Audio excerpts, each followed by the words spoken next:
આને પછી રાખીએ.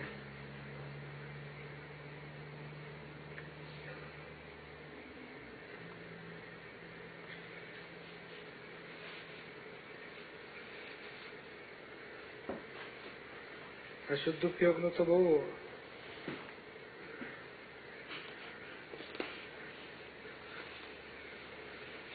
તો જરા એ પણ બધી હવે સરસ વાતો કરી, સંભાવે નિકાલ ને બધી જાત જાતની સરસ વાતો કરી.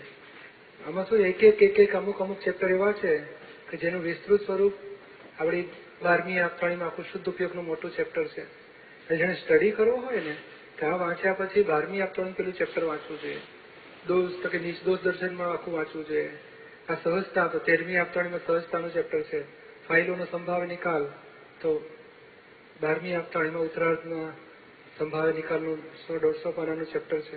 તો આ બધું વૈજ્ઞાનિક રીતે જો સમજવું હોય ને તો એક વખત વાંચ્યું એટલે પૂરું. અહીં ચારિત્રમોની વાત આવે છે તો આપણું આઈ થિંક એક આખું ચારિત્રમો ઉપર આખું ચેપ્ટર છે આપણું મોટું, 12મીમાં જ હશે કદાચ.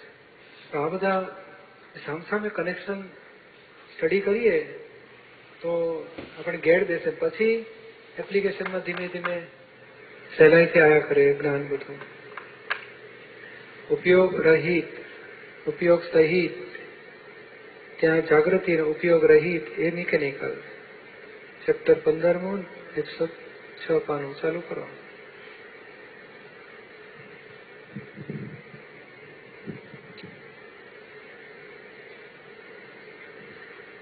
પ્રશ્ન કરતા રહે છે મિકેનિકલ અને જાગૃતિપૂર્વક એ બે વચ્ચેનો ફરક સમજાવો. આપણે નથી કહેતા વિધિમાં મિકેનિકલ થઈ જાય છે. આ વખતે બહુ સરસ છે. એક્ઝેક્ટ આમ જુદે જુદું રહ્યું. જાગૃતિપૂર્વક એક શબ્દ ઉપર અમારું ચિત્ત હાજર હતું. મિકેનિક પેલું ઉપયોગપૂર્વક થયું કે છે, જાગૃતિપૂર્વક થયું. તેનો આ ફોડ પૂછે છે અહીંયા. પછી દાદાશ્રી આખું જગત બધું ઊંઘમાં ચાલે છે એ બધું મિકેનિકલ કહેવાય. એને ભાવ નિદ્રા કહી. આ ભાવ નિદ્રા વાળા તે બધા મિકેનિકલ છે તેમ કહેવાય. હવે દરેક માણસ એના ધંધામાં નફા ખોટમાં જાગૃત ખરા કે નહીં, એટલે ધંધો કરે તેમાં જાગૃતિપૂર્વક હોય અને બસમાં બેસતી વખતે માણસ જાગૃત ખરો કે નહીં, ત્યાં મિકેનિકલ ન હોય, જાગૃતિપૂર્વક હોય. હવે જગત આને જાગૃતિપૂર્વક કહે છે. ખરેખર તો આ એ મિકેનિકલ જ છે. આ ફોરેનમાં ઘણું ખરું માણસ બધું મિકેનિકલ જ કહેવાય. આ જાનવરો, તિર્યંચો એ બધા મિકેનિકલ કહેવાય ને. એ શબ્દ છે ને કે છે શું કે ભાવ નિદ્રા કહી, એટલે બે શબ્દ આવે છે. એક ભાવ નિદ્રા અને બીજું ભાવ જાગૃતિ અને ત્રીજું સ્વભાવ જાગૃતિ. 3 શબ્દ છે. એટલે મિકેનિકલ એટલે શું? ભાવ નિદ્રા. ભાવ નિદ્રા કોને કહેવાય? હું જ ચંદુ છું ને હું જ કરું છું ને એને ક્રોધ થઈ જાય, અપમાન માન અપમાન થઈ જાય, લોભ થઈ જાય, વિષય વિકાર. એમાં એને ખોટું છે એવું લાગતું જ નથી. એ ખોટું છે એવું લાગતું જ નથી અને દોષો થયા કરે છે, ત્યારે એને ભાવ નિદ્રા કહેવાય. અને ભાવ જાગૃતિ કોને કહેવાય? ક્રોધ કર્યા પછી થાય કે અરે આ ખોટું થઈ ગયું, આપણાથી એને દુઃખ ના થવું જોઈએ, પણ જ્ઞાન નથી એને, ત્યારે એ ભાવ જાગૃતિ કહેવાય. અને સ્વભાવ જાગૃતિ વાળાને કે હું તો શુદ્ધાત્મા છું અને ચંદુથી ક્રોધ થઈ ગયો, ત્યારે જાગૃતિ કહેવાય, સ્વભાવ જાગૃતિ. હવે ભાવ જાગૃતિ એ ડેવલપમેન્ટ કહેવાય છે. એ જેમ જેમ એને ઉપાદાન જાગૃત થયું કહેવાય. એ જેમ જેમ ધર્મમાં કે સત્સંગ સમજણમાં આવતો જાય તેને આવી ઉપાદાનની જાગૃતિ થાય કે કોઈને આવું દુઃખ ના અપાય કે આવું ખોટું કરીએ છીએ. બહુ જુઓ જેવી જાગૃતિ હોય. અને ખરી જાગૃતિ જ્ઞાન પછી હું શુદ્ધાત્મા છું, ચંદુ જુદો છે, એ જાગૃતિ એક્ઝેક્ટ પછી થઈ શકે આપણને. એટલે એ જાગૃતિને એક્ઝેક્ટ જાગૃતિ કહેવાય. પછી એમાંથી પછી આગળ વધતા વધતા હજુ આપણી પાસે આખે ને કે આ પોતાના દોષો ઓળખવા, એને જુદું રાખવું, એના પ્રતિકોણ કરવા, પછી જાગૃતિ વધતી જાય છે. પણ આ કે ને મિકેનિકલ એટલે આ અપેક્ષા એ મિકેનિકલ છે. ક્રિયાઓ એને ધંધામાં જાગૃત છે પણ એ લોભમાં જાગૃત છે, એ લોભને આધારે જાગૃતિ છે અને એ જાગૃતિને ભાવ નિદ્રા કહેવાય છે. કષાયોની જાગૃતિ, કષાયો સામે જાગૃતિ અને કષાયોમાં રહીને કામ કરવાની જાગૃતિ, એ કષાયોમાં રહીને કામ કરવાની જાગૃતિ એને ભાવ નિદ્રા જ કહેવાય. અને કષાયો સામે જાગૃતિ ઉભી થાય કે હું આ પૈસા વધારે પડાવું છું, ખોટું કરી રહ્યો છું, તો એને ભાવ જાગૃતિ કહેવાય. પછી પ્રશ્ન કરતા આ દેવ લોકો પણ મિકેનિકલ કહેવાય ને દાદાશ્રી? દેવ લોકો એ મિકેનિકલ ના કહેવાય, એમને જાગૃતિ ખરી. કેટલાક દેવ લોકો તો એવા છે કે જેમને પોતે મિકેનિકલમાં રહે છે એવું પોતાને ખબર પડે એટલે એમને એનો કંટાળો આવે કે આવી અવસ્થા ના હોવી જોઈએ. બધા દેવ લોકો આવા હોતા નથી. એમાં કેટલાક તો એવા હોય છે કે બસ મસ્તાન થઈને ફર્યા કરે, એ મિકેનિકલ કહેવાય. અને અમુક તો દેવગતિ વાળા એવા છે કે જેને સંકિત હોય, બધું કલ્યાણનું ખૂબ કામે કરતા હોય, એ મિકેનિકલ.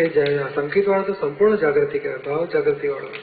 તો છતાં એમનો ઉદય આવો હોય એટલે ખબર પડે કે આ મિકેનિકલ ભાગ આ છે અને પોતે આત્મદશામાં હોય. પછી પ્રશ્ન કરતા આ પદો બોલતા હોય તે વખતે શબ્દ બોલે પોતે પણ ભાવ બીજે હોય તે શું કહેવાય? Page number 107. રાશિ એ બધું મિકેનિકલ કહેવાય. મિકેનિકલ એટલે ઉપયોગ રહિત અને ઉપયોગપૂર્વક કાર્ય થાય એ જાગૃતિ કહેવાય. ઉપયોગના બે પ્રકાર, એક શુભ ઉપયોગ હોય ને બીજો શુદ્ધ ઉપયોગ હોય. જગતમાં શુદ્ધ ઉપયોગ ના હોય. આપણે જે પદો બોલાવીએ ત્યારે મેં ચિત્તથી આપણે કે ને હવે આ પદ આવડતું હોય ને એટલે એકદમ જોડે ગાવા જ માંડશે. ખરે કાયદો કેવો છે કે તમને આવડતું હોય તમે ગવડાવો ત્યારે ગવડાવજો એ રાગમાં, નહીં તો પેલા સાંભળો. એ શબ્દ વાક્ય સંભળાય ને એ શબ્દને કાને સાંભળતો હોય છે, પછી એ ચિત્ત ધારણ કરે. એ ધારણ કરીને પછી એવા જ ઢાળમાં, એ ઊંધો હોય કે સીધો, પણ એવા જ ઢાળમાં પછી રિપીટ કરે, રેકોર્ડ વગાડે, ત્યારે એ ચિત્ત આખું શબ્દોમાં પલળી અને ચોખ્ખું થતું જાય છે.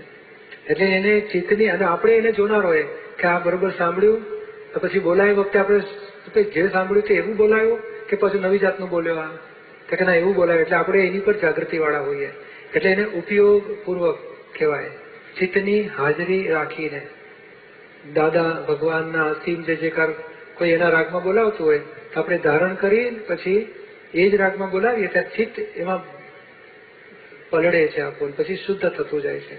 અને એવો ઉપયોગપૂર્વક આપણે આવડતું આપણે જોડે જોડે બોલવા માંડીએ તો એ અહંકારને રસ પડી જાય છે. અને રસ પડે ને એટલે ચિત્ત બગડવા, એટલે સુધરવાને બદલે સુધરવાનો ફાયદો ના મળ્યો પછી પૂરેપૂરો, પછી શુભ ઉપયોગ કહેવાય, પણ પેલો શુદ્ધનો ફાયદો ના મળ્યો આપણને. કે જો હું જોનાર તરીકે રહું કે આ ગાનારો ગાય છે એ ચિત્તની હાજરીપૂર્વક ગાય છે, શબ્દ વાંચીને ગાય છે, અને જેવા રાગે ધારણ કર્યું તેવા રાગે ગાય છે, શબ્દ ધારણ કરીને શબ્દ પાછો રિપીટ કરે છે. અને એ બધાને જોનારો પોતે શુદ્ધાત્મા તરીકે જુએ ને ત્યારે એક્ઝેક્ટ શુદ્ધ ઉપયોગપૂર્વક એ ગવાયું કહેવાય. અને એ આપણા પદો એ શુદ્ધ ઉપયોગપૂર્વક ગાવા માટે છે. અર્થ ભાવાર્થ ના કરીએ કે ના સમજાય તો કઈ જરૂર નથી. આ જ્ઞાનીની ભજના થાય છે અથવા તો એ આત્માની જ્ઞાન ભક્તિ થાય છે. એટલે આમાં એમને એમ ચિત્ત શુદ્ધિ થયા કરે, ચિત્ત હાજર રાખીને ગાવામાં આવે. હવે જો પેલું ભાવ બીજે હોય, બીજે એટલે શું કઈ કઈ જગ્યાએ હોય કે હું સરસ કેવું ગવડાવું છું, આને આવડતું નથી, શું કામ નાખો હાથમાં માઈ ગયો, આ લોકો તો છોડતા જ નથી, બસ એના એ જ ગવડાય કરે, જાત જાતના કશાયો ભાઈ ફરી વળે. છેડી છે હાલમાં આ બધું ભરેલો માલ ફૂટાફૂટ થાય ત્યારે આપણે એ લાભ ના લીધો શુદ્ધ ઉપયોગનો, મિકેનિકલ ગયું બધું. પછી